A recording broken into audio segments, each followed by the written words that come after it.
Tranche de couple, les histoires et le monde vitaminé de Guillaume et Max, saison 3.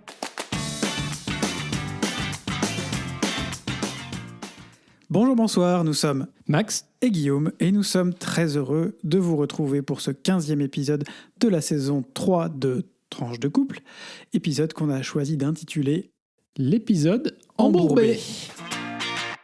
Comme d'habitude, on vous invite à vous abonner à ce podcast pour être notifié des nouveaux épisodes diffusés le lundi tous les 15 jours. Et on se retrouve entre-temps sur notre page Facebook, notre compte Twitter, toujours Tranche de couple, comme le nom du podcast, ou par email sur tranchedecouple@gmail.com. Enfin, un mot un seul, partagez sur vos réseaux sociaux à vos proches, à toutes celles et ceux qui sont susceptibles d'être intéressés par le podcast. Cela nous permettra de continuer à accroître la visibilité de Tranche de couple et aussi à garder la motivation pour vous proposer cette tranche de nos vies et de notre monde bien embourbé tous les 15 jours. Et on peut peut-être se dire que certains seraient heureux d'avoir quelques clés de lecture, notamment sur ce qui se passe en Ukraine. C'est ce qu'on essaie de vous proposer. Absolument. Dans ce podcast. Et pour ce nouvel épisode, du coup, on se retrouve sur un format plus classique que celui qu'on vous a proposé la fois dernière.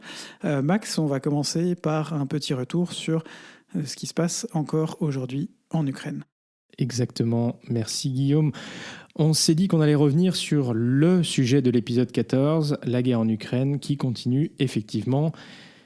J'aurais pas la prétention d'être exhaustif, j'aurais pas la prétention de peut-être tout vous dire ou de vous dire à la minute près ce qui se passe, les choses évoluent tellement vite, mais on va essayer de vous donner quelques clés. Au 13 mars, au moment où on enregistre, nous en sommes à 18 jours de conflit depuis l'attaque et l'invasion du pays le 24 février par les troupes russes. Et on peut d'emblée le dire, c'est de pire en pire. Les civils meurent sous les bombardements et on ne voit pas de fin dans l'immédiat. On est bien embourbé. Alors commençons par un état des lieux de cette invasion. On vous l'avait dit lors de notre précédent épisode, l'objectif de Poutine était une guerre éclair de quelques jours visant à prendre la capitale, Kiev, renverser le gouvernement et installer un gouvernement potiche à sa place. Ce qu'on constate, c'est que cet objectif n'a pas été atteint. Il est difficile d'avoir aujourd'hui une vision précise, compte tenu de la guerre de propagande et de désinformation qui est en cours, des deux côtés. Chacun essaie de galvaniser ses soutiens. Mais il est clair que l'armée ukrainienne, le gouvernement ukrainien et la population ukrainienne ont opposé une résistance beaucoup plus importante que prévu à l'envahisseur russe. De son côté, les autorités russes ayant tablé sur une guerre courte, elles apparaissent insuffisamment préparées pour un conflit qui s'étend dans la durée. La logistique a clairement été sous-estimée, puisqu'on peut voir de nombreux blindés russes abandonnés faute d'essence, des soldats russes pillant les magasins, faute de rations fournies par l'armée, une désorganisation de la chaîne de commandement, etc. On voit aussi que l'armée russe, qui a utilisé au départ des armes de précision, des missiles précis pour attaquer les centres de commandement militaires, les bases, les matériels offensifs et défensifs, a désormais recours à des armes moins précises qui pourraient faire penser qu'ils ne disposent plus des munitions modernes, chères et rares qu'ils ont utilisées dans un premier temps. Mais qui sont davantage meurtrières vis-à-vis des populations civiles, mais tu y reviendras un peu plus tard. Donc voilà, vu que maintenant c'est plus des armes qui sont indiscriminées, qui ciblent une zone beaucoup plus large parce qu'elles sont moins ciblées, forcément ça touche la population et les habitations civiles. De même, l'armée ukrainienne dispose toujours de soutien aérien, notamment des drones armés. Ils diffusent régulièrement des vidéos d'attaques sur des convois russes ou des blindés russes. Ça montre que, contrairement à ce qu'on aurait pu penser, l'armée russe n'a, 18 jours après le début du conflit, toujours pas la maîtrise du ciel. C'est assez étonnant pour les observateurs militaires. Un autre facteur très important lié à un conflit beaucoup plus long que prévu est l'impact de la Rasputista sur la progression des forces russes. Alors, qu'est-ce que c'est que cette Rasputista ? C'est ce qui a donné le nom à ce podcast. Voilà, c'est une période pendant laquelle les sols de Russie, d'Ukraine et de Biélorussie se transforment en gigantesques mers de boue, compte tenu du réchauffement progressif des températures, les sols qui dégèlent, etc. Alors concrètement, ça veut dire que les véhicules doivent rester sur les routes et ne peuvent s'aventurer, par exemple pour se cacher, dans les champs et bas-côtés, sous peine d'être englués. Et on a vu beaucoup d'exemples. Embourbés. Donc ils sont beaucoup moins manœuvrants et une cible beaucoup plus visible. Vous avez sans doute entendu parler du convoi militaire russe d'une 60aine de kilomètres de long qui a été bloqué pendant des jours entre la Biélorussie et Kiev. Il n'avait plus de carburant et le bouchon empêchait les citernes qui arrivaient par l'arrière de ravitailler le début du bouchon, puisqu'il était impossible de doubler le bouchon en passant sur le bord de la route. Donc c'est quelque chose qui est étonnant parce qu'on peut se dire que les militaires russes, ils connaissent cette Rastupitsa. Et donc, je veux dire, voilà, ça accentue encore plus peut-être ce sentiment qu'ils avaient prévu une guerre éclair et qu'ils n'avaient pas du tout prévu de rester embourbés dans ce conflit aussi longtemps. L'étau se resserre en tout cas sur Kiev et les troupes russes continuent de progresser pour prendre l'intégralité des villes côtières de l'est de l'Ukraine, donc pour barrer l'accès à la mer Noire de l'Ukraine, avec des offensives vers Odessa notamment. Vous l'avez vu ces derniers jours, les bombardements indiscriminés sur les villes se sont multipliés à Kharkov ou Mariupol, où une maternité a même été détruite. Tout ça entraîne de nombreuses victimes civiles, y compris des enfants, ce qui est totalement dramatique. Des enquêteurs de la Cour pénale internationale ont été envoyés sur place pour récolter des preuves de crimes de guerre et on espère bien que cela pourra aller au bout et que les responsables seront punis, mais c'est vraiment dramatique. Il y a aussi des inquiétudes sur les centrales nucléaires en Ukraine, compte tenu des avancées russes et des combats qui se passent parfois à très forte proximité. On a suivi ce qui s'est passé à Tchernobyl. On vient même d'entendre qu'un centre d'entraînement de l'armée ukrainienne, situé à quelques kilomètres de la frontière avec la Pologne, a été touché ce matin par des missiles. Visiblement, l'objectif était de tuer des volontaires étrangers qui viennent soutenir l'armée régulière ukrainienne. Bref, c'est un vrai merdier et ça ne semble pas prêt de s'arrêter dans l'immédiat. Alors face à cette situation de violence continue et croissante envers les civils, l'Occident reste dans une posture de prudence, face, il est vrai, à des menaces aussi nucléaires de Poutine. Le train de sanctions décidé notamment par l'Union européenne, dont on vous avait parlé lors de notre précédent épisode, s'est alourdi. Un grand nombre de banques russes ont été déconnectées du système d'interopérabilité bancaire SWIFT, empêchant toute relation commerciale avec le reste du monde. Seules quelques banques opérant les achats de gaz et de pétrole ont été épargnées. Et c'est là bien sûr que le bas blesse. Les livraisons de gaz représentent un volume d'environ 100 milliards d'euros par jour, et ce alors que les sanctions visent à asphyxier l'économie russe pour que le Kremlin n'ait plus les moyens de financer sa guerre. L'énergie, c'est un sujet majeur bien sûr pour l'Europe, car pour un certain nombre de membres de l'Union européenne, la dépendance au gaz russe est de 100%. C'est bien sûr moins le cas, par exemple, pour la France, mais voilà, il faut se rendre compte que l'Union européenne, il y a aussi cette situation. Alors du coup, difficile de couper le flux du jour au lendemain, et ce, bien sûr, alors que les prix augmentent sur le marché mondial compte tenu du manque de gaz et des craintes de pénurie. C'était l'un des 2 sujets majeurs du sommet informel des chefs d'État et de gouvernement de l'Union européenne qui s'est tenu à Versailles cette fin de semaine. Ce sommet a notamment permis de réitérer le plein soutien politique à l'Ukraine. C'est important, mais bien sûr insuffisant. Les chefs d'État et de gouvernement ont notamment confirmé qu'ils continueraient à soutenir l'Ukraine par des livraisons de matériel humanitaire, mais aussi des armes. L'Union avait déjà décidé de financer de manière intergouvernementale 500 millions d'euros de matériel militaire. Et les chefs de gouvernement ont décidé à Versailles qu'ils augmenteraient par un financement de 500 millions supplémentaires. Alors c'est pas rien bien sûr, ni pour l'Union européenne qui a balayé un tabou, celui du financement d'armement létal, mais aussi pour l'Ukraine, qui tient notamment grâce aux livraisons d'armes, de munitions et d'essence. Alors il y a un sujet sur lequel on voulait revenir avec Guillaume, c'est celui de la no-fly zone, parce qu'il y a beaucoup de gens qui disent... On a entendu un peu tout et au contraire, et des mythes et réalités sur cette no-fly zone qui serait la solution miracle. Voilà, pourquoi est-ce que l'OTAN n'impose pas une no-fly zone en Ukraine ? Alors je crois il y a 2 arguments principaux. Le premier, c'est qu'il faut se rendre compte ce que c'est qu'une no-fly zone. Une no-fly zone, c'est avoir des avions de chasse en permanence au-dessus du ciel d'un pays et en gros abattre n'importe quel avion qui viendrait dans cet espace aérien. Concrètement, ça veut dire que les avions de l'OTAN devraient abattre les avions de chasse russes les avions de transport, les hélicoptères russes qui, en gros, entrent sur le territoire ukrainien. C'est une déclaration de guerre immédiate. Et le deuxième argument, c'est qu'il faut bien avoir en tête qu'aujourd'hui, la majorité des bombardements qui ont lieu en Ukraine ne sont pas des bombardements qui sont réalisés par des avions. En fait, c'est des armements qui sont au sol et de l'artillerie qui pilonnent certaines zones. Et donc, ça ne serait pas couvert par une no-fly zone. Il faudrait en fait aller plus loin et il faudrait en fait détruire ces équipements militaires. Le troisième élément, c'est que quand l'OTAN a imposé une no-fly zone, la dernière fois c'était en Libye, il y avait un mandat des Nations Unies, du Conseil de sécurité pour le faire. Ce qui bien sûr n'est pas possible puisque la Russie bloquerait tout mandat au Conseil de sécurité.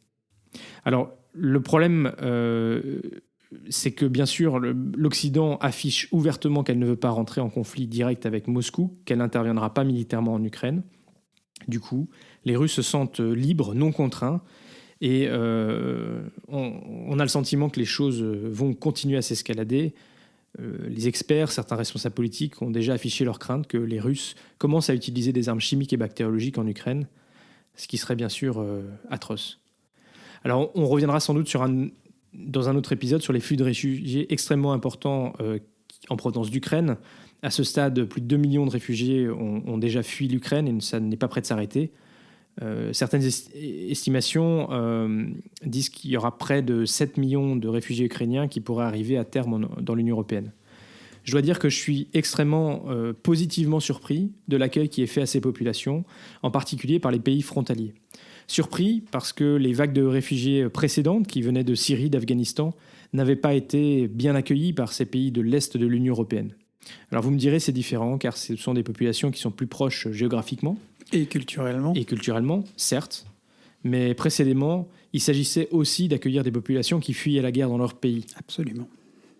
Bon, soit, l'heure n'est pas à la polémique. Les gouvernements et les populations accueillent aujourd'hui très bien ces réfugiés. Il y a un élan de solidarité qui est formidable. Très rapidement, il leur a été offert des assistances médicales, de logement. Beaucoup de populations accueillent ces réfugiés chez eux et ils ont la possibilité de travailler. Et la semaine dernière, les pays de l'Union européenne ont adopté un mécanisme existant qui permet d'offrir aux réfugiés ukrainiens la possibilité de demeurer et de travailler dans l'Union européenne pour 3 années. Enfin, un peu de stabilité. C'est vraiment chouette comme élan de solidarité, malgré bien sûr le contexte qui est dramatique pour ces populations qui fuient leur pays. Et on peut imaginer et espérer aussi qu'à moyen terme, ça permettra peut-être aux gens, à certaines personnes, de changer de point de vue sur les réfugiés en règle générale, parce qu'ici on parle effectivement des réfugiés ukrainiens, mais ça ne résout pas la question des crises migratoires et des réfugiés venant d'autres pays, qui restent, eux, souvent stigmatisés, la plupart du temps à tort, il faut le dire. Et j'ai l'espoir, je veux donner dans ce podcast un peu sombre cet espoir que ça permette aussi de changer un peu la mentalité de nos pays, de tous nos pays. On a tous une part de responsabilité dans ce sujet. Exactement. Et pour terminer, je voudrais mentionner que depuis ces derniers jours, une série de négociations entre la Russie et l'Ukraine ont débuté. Ce sont des négociations pour un éventuel cessez-le-feu qui serait une première étape importante. Elles se sont d'abord déroulées à la frontière entre le Bélarus et l'Ukraine, puis en Turquie sous l'égide du président Erdogan et de son ministre des Affaires étrangères.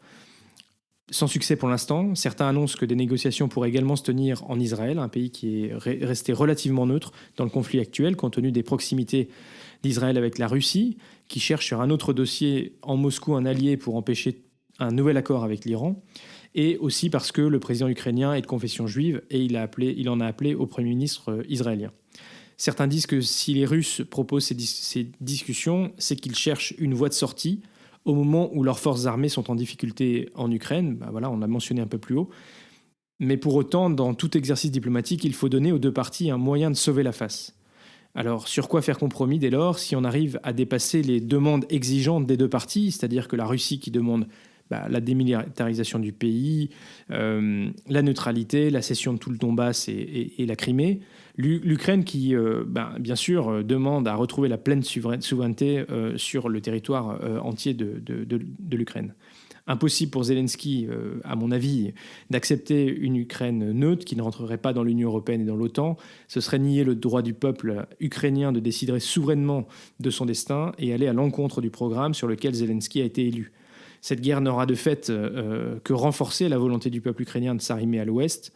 Les Ukrainiens peuvent-ils accepter que la Crimée soit laissée définitivement aux Russes ? C'est une réalité depuis 2014 et ça semble être le minimum que Poutine puisse exiger.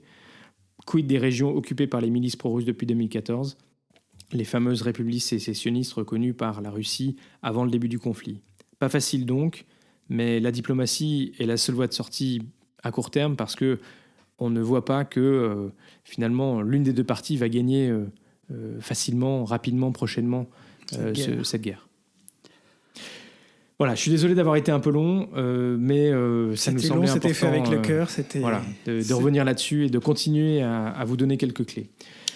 Deuxième sujet, Guillaume, tu nous parles des élections présidentielles ? Oui, les élections présidentielles qui sont enfin parties, mais qui sont un peu embourbées malgré tout. Donc avec la déclaration de candidature tant attendue d'Emmanuel Macron le 3 mars dernier, et dans un format inédit depuis 1988, c'est-à-dire via une lettre aux Français publiée dans la presse quotidienne régionale, et non pas par une conférence de presse comme ça se fait habituellement pour les candidats.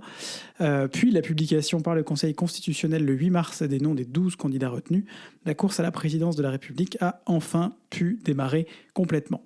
Alors complètement, on y reviendra, c'est pas vraiment le cas, mais petit point sur les sondages d'abord. Comme le dit si poétiquement une candidate, par ailleurs pas dans un moment très positif dans les sondages, les sondages, ça va, ça vient, c'est comme la queue du chien. Oula, chouette. Petit décryptage des rapports de force aujourd'hui. L'extrême droite pointe à 30-32% d'intention de vote, avec une base d'électeurs plus solide pour Marine Le Pen que pour Éric Zemmour. La droite avec Pécresse est autour de 12%. Le centre rallié autour de Macron est à 30-32% également. On reparlera juste après de l'effet drapeau qui fait qu'il est beaucoup plus haut maintenant qu'il y a 2 semaines en arrière. La gauche de Jadot et Hidalgo pointe à 6-7% en fonction des jours et de la météo. Et l'extrême gauche de Mélenchon, Roussel, Poutou et Artaud pointe quant à elle à 17% environ, pour un total de voix à gauche qui ne dépasse péniblement les 20 à 22%. Ce qu'on peut retirer de ces sondages, c'est déjà le morcellement de la gauche, avec 6 candidats, dont 4 en dessous de 5%, la raréfaction des droits pour la droite régulière héritière de l'UMP, dont la candidate ne bénéficie plus de l'effet d'annonce de candidature qui l'a poussé jusqu'à 16, 17, parfois 18% dans les sondages, mais aussi, mais c'est moins réjouissant, la force de l'extrême droite, dont la seule faiblesse dont on peut se réjouir aujourd'hui, c'est son relatif morcellement entre 3 candidats, Marine Le Pen, Éric Zemmour et, comment il s'appelle l'autre déjà ? Ah oui, Nicolas Dupont-Aignan. Globalement, je ne l'ai pas fait exprès. Globalement, si la première place semble dévolue au président de la République sortant, Emmanuel Macron, notamment, mais pas seulement à cause de l'effet drapeau dont on vous reparle tout de suite après, c'est la bagarre entre 4 candidats pour la deuxième place qui intéresse tout le monde pour l'instant, avec un avantage à Marine Le Pen, suivi pour l'instant de Zemmour, Mélenchon et Pécresse autour de 12-13%. On est dans une configuration doublement compliquée pour tous les candidats qui ne sont pas encore présidents. La configuration, pour les mêmes raisons, est aussi compliquée pour le président, aussi parce qu'il doit gérer de front la présidence et une campagne. D'une part, à cause du Covid, qui a un peu brouillé les pistes et empêché la campagne de partir assez tôt, comme ça se fait d'habitude, à la fin de l'année précédente. En octobre-novembre, on aurait dû commencer à avoir un vrai engouement autour de cette campagne, ce qui n'a absolument pas été le cas, puisque tout le monde était focalisé sur le suivi des différentes vagues et des mesures Covid en cours. Et puis, évidemment, le deuxième, c'est la guerre en Ukraine, qui vient encore plus compliquer et rajouter du flou sur cette campagne déjà pas aidée depuis le début. Dans une moindre mesure, l'effet sortant pour Emmanuel Macron et l'explosion du paysage politique font aussi qu'il part avec un avantage non négligeable et a fait preuve d'une stabilité quasiment sans faille dans les sondages. Il est autour de 25% depuis un an et demi. Il était autour de 25% avant le début de la guerre en Ukraine. Mais Guillaume, c'est quoi cet effet drapeau dont tu n'arrêtes pas de nous parler ? Cet effet drapeau, ou l'effet rally around the flag, comme on dit en anglais, c'est un effet que la France a connu le 4 août 14 à la déclaration de guerre avec un appel du président à l'époque à l'Union nationale puis à la mobilisation générale, ou en 1934 face à la menace de l'extrême droite et la montée du nazisme.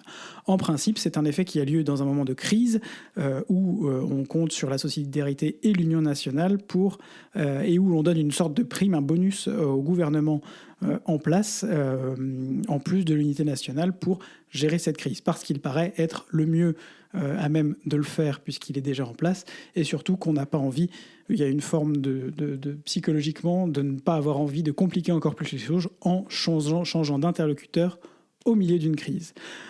Sauf que nous sommes en pleine campagne électorale et donc il est peu probable cette fois-ci que l'effet drapeau soit visible sous une forme d'union nationale.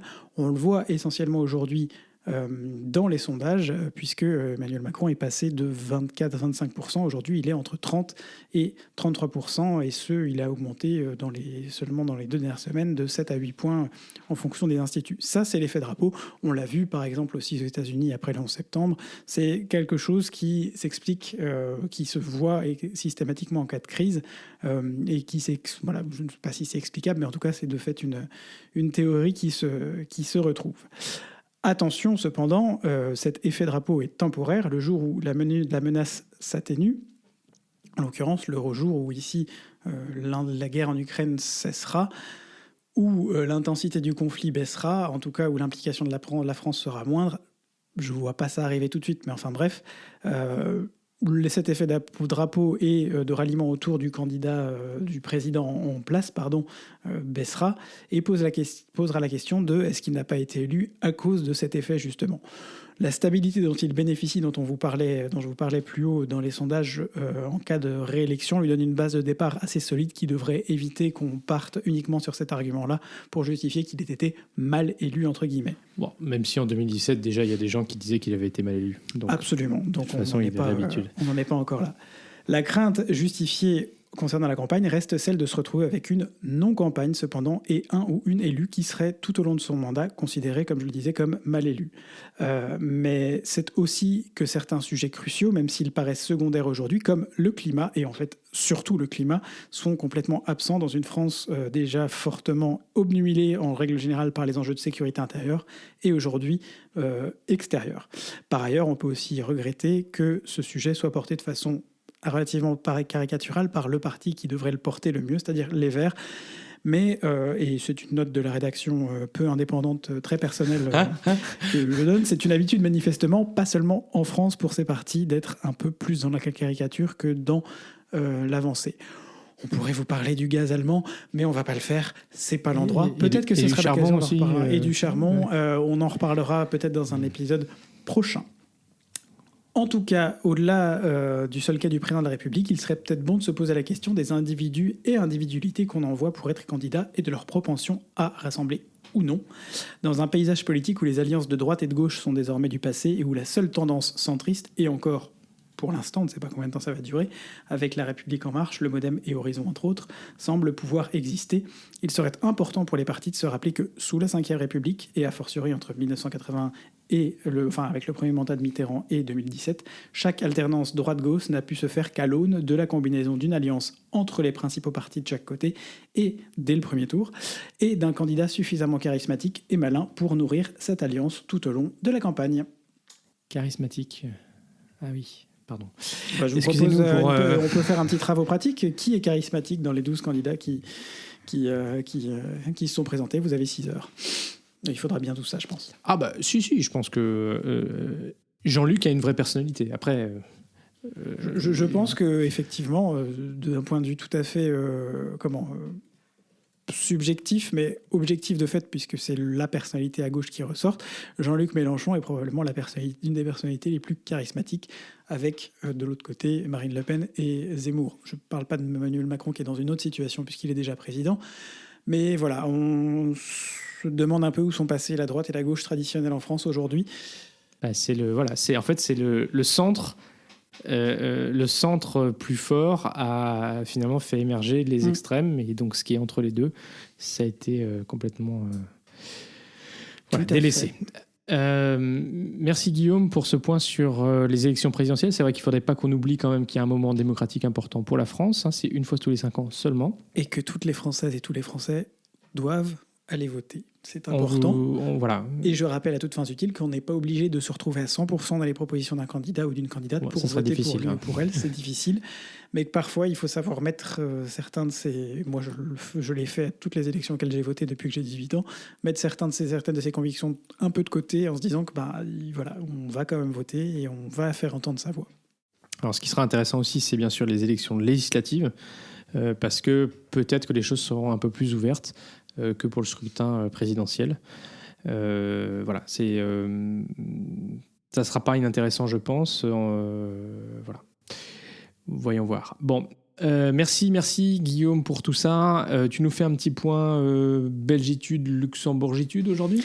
Ben oui, une fois n'est pas coutume, on délocalise notre point Belgitude. Cette fois-ci, on n'est pas en France, mais on est au Luxembourg. Et pourquoi le Luxembourg ? Parce que j'ai eu la chance d'aller passer une semaine dans la charmante ville de Luxembourg la semaine dernière pour le boulot. Moi, j'ai fait 2 jours avec toi, c'était bien. Hein. Max m'y a d'ailleurs rejoint. On aime bien se faire des petits week-ends. On en reparlera peut-être dans notre rubrique Vite Coupe. Mais et pour revenir donc sur cette charmante ville de Luxembourg. Alors pour vous donner une idée, moi j'ai mis un peu de temps à avoir ça en tête, mais Luxembourg c'est donc une capitale d'un pays européen.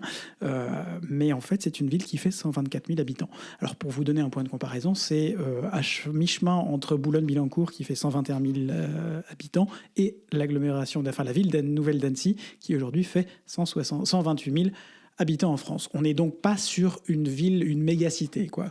Non, mais c'est une capitale quand même. Mais ça reste une capitale. Elle a quelques atouts d'une capitale. Elle a les atouts d'une capitale. En termes de richesse, je pense qu'on est plutôt sur l'équivalent du budget de la ville de Paris, pour 124 000 habitants, que sur celle d'Annecy.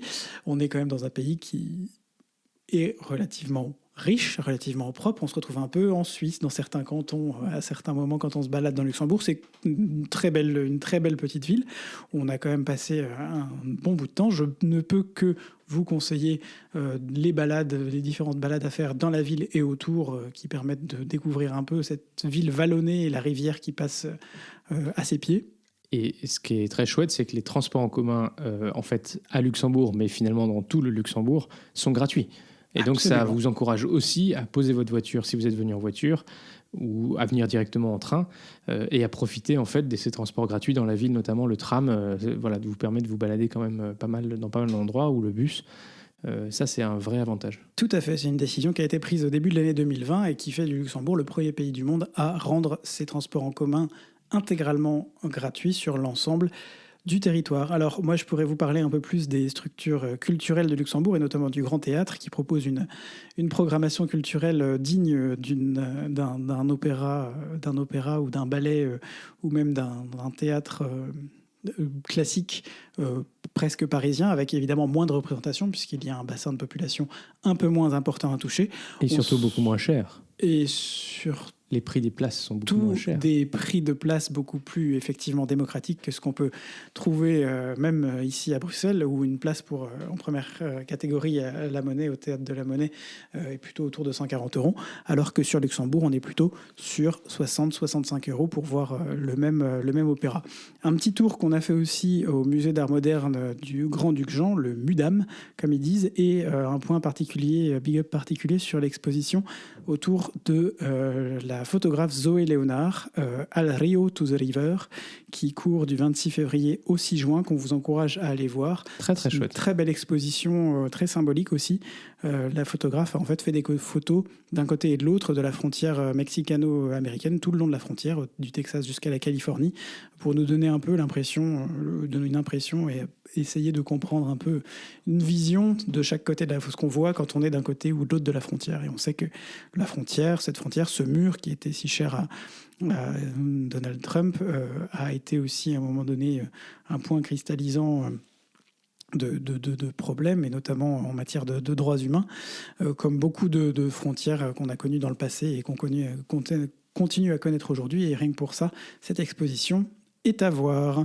Voilà, c'était un petit tour à Luxembourg. Allez, on passe à cette rubrique vie de couple. Alors, compte tenu du temps qui s'écoule, on va aussi prendre ça en compte. Mais voilà, Guillaume... Promis, c'est moi qui ferai la prochaine rubrique sur l'Ukraine. Guillaume... Ah, voilà, je parle trop. Voilà, ça, c'est les petites piques du couple. Non, mais Guillaume, on va peut-être faire un petit lien avec ce que vient de vous raconter Guillaume sur Luxembourg. C'est vrai que, je dois dire, le contexte de la guerre en Ukraine n'aide pas à avoir une vie sereine.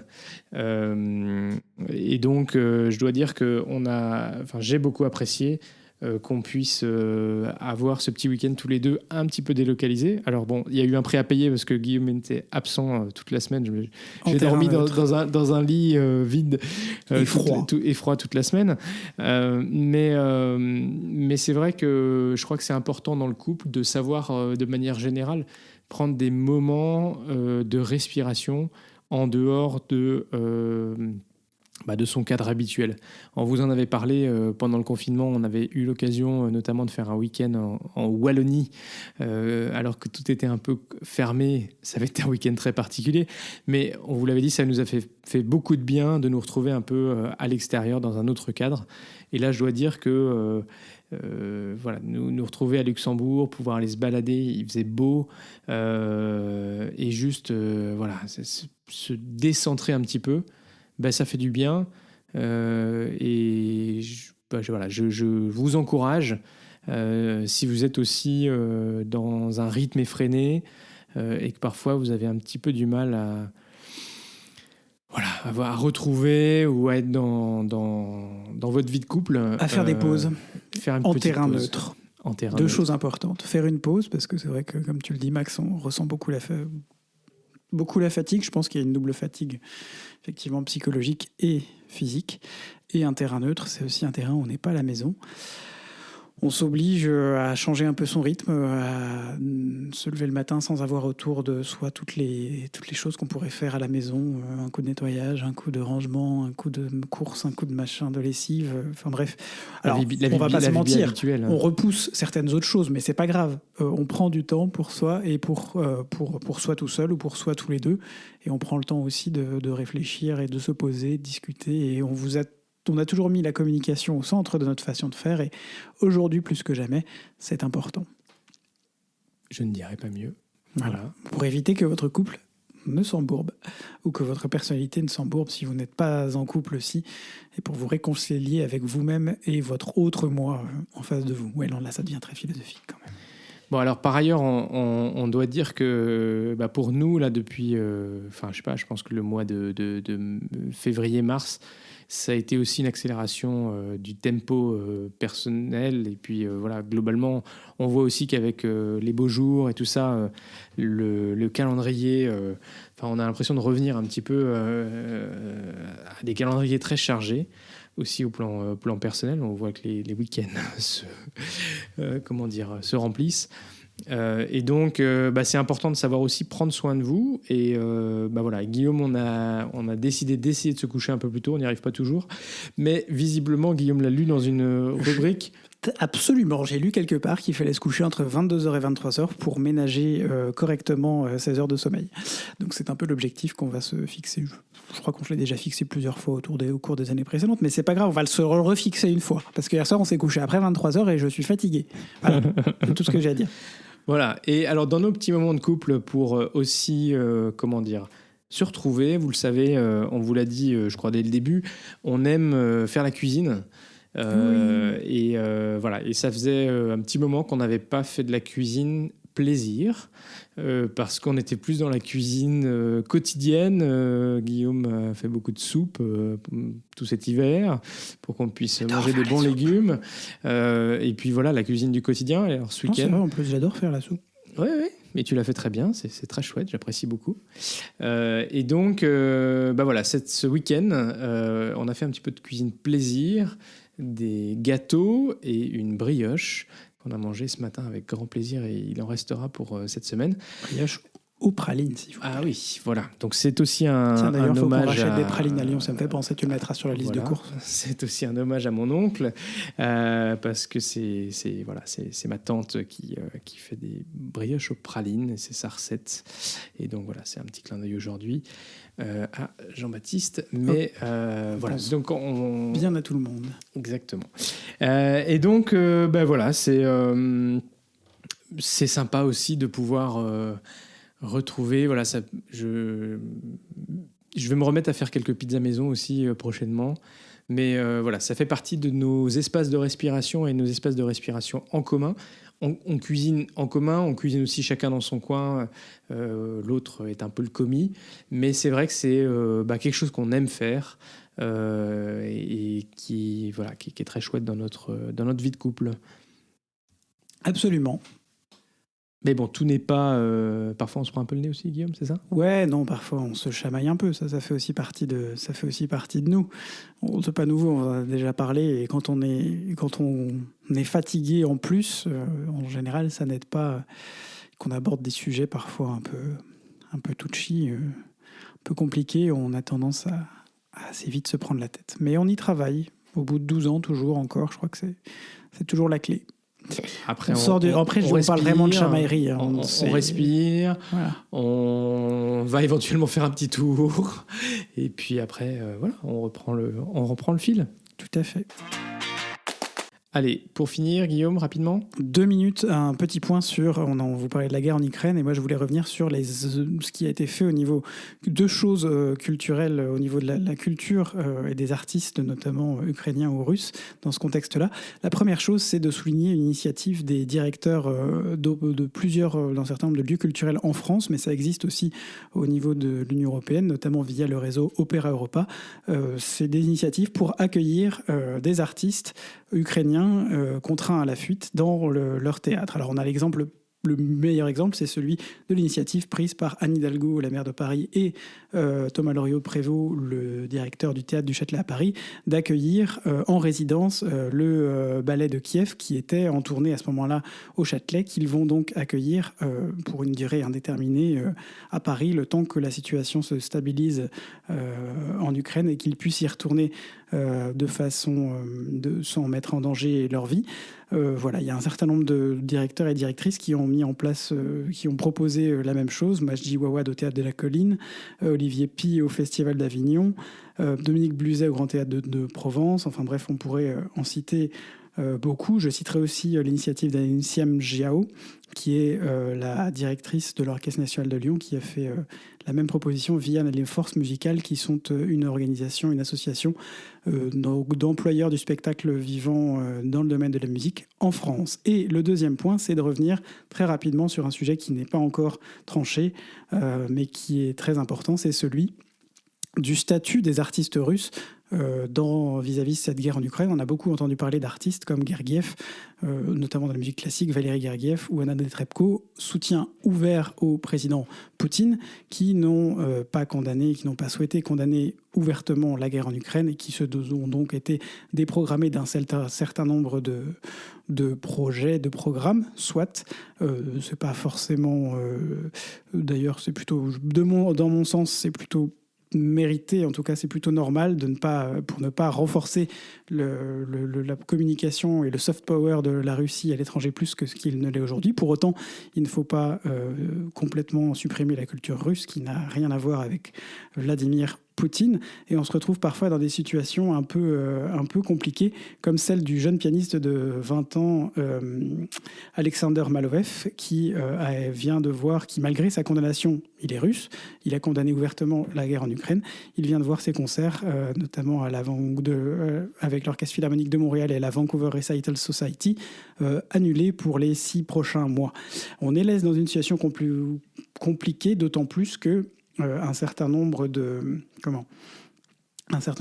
dirigeants russes, notamment le président de la Douma d'État, l'Assemblée nationale en Russie, a menacé les artistes russes tout simplement qui s'opposaient à la guerre en Ukraine. Donc voilà, j'appelle tout le monde et je m'appelle moi-même à être extrêmement prudent sur ce qu'on fait, à ne pas rentrer dans une nouvelle guerre de suppression de la culture russe au prétexte de cette guerre en Ukraine, mais de savoir faire la part des choses entre des artistes qui soutiennent le régime et des artistes qui ne le soutiennent pas. Ça permettra aussi de ne pas donner davantage d'armes à Vladimir Poutine pour dire que l'Occident est entièrement contre la Russie.